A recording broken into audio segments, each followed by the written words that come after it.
नाही, मी या संदर्भामध्ये सविस्तर पत्रकार परिषद आज घेतली। खरातांच्या बद्दलची जी संपूर्ण घटना आहे ही अतिशय घृणास्पद आणि निंदनीय आहे।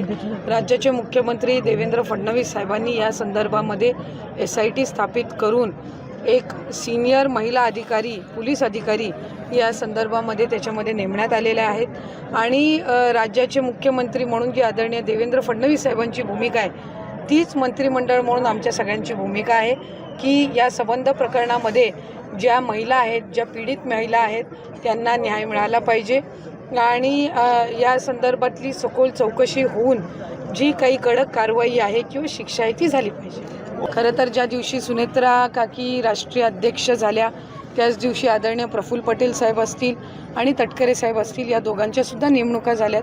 त्याच्यामुळे त्या संदर्भातली मला या माध्यमातून आपल्या माध्यमातून इतकंच सांगायचं आहे की आदरणीय सुनेत्रा काकी या आमच्या राष्ट्रीय अध्यक्ष आहेत।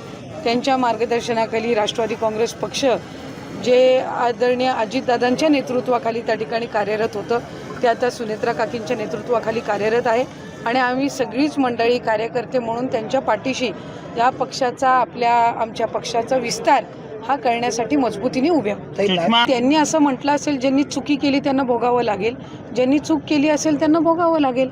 SIT स्थापन झालेली आहे।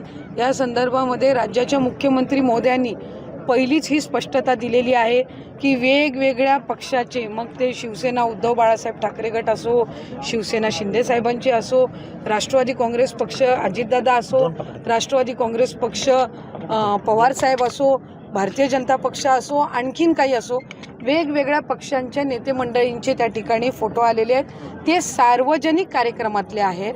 कुठल्याही राजकीय नेत्याला, मग कुठल्याही राजकीय पक्षाचा असो, त्यांना खरातांबद्दलच्या या घृणास्पद कार्याची माहिती असण्याचं काही कारण नाही आणि त्यामुळे आपण कुठल्या फोटो आले, कुठलं काय आलं याच्यावरनं तर्कवितर्क लावण्यापेक्षा मूळ मुद्दा काय आहे की ज्या पीडित महिला आहेत त्यांना न्याय मिळाला पाहिजे त्याच्यासाठीची म्हणून स्थापन केलेली SIT आहे।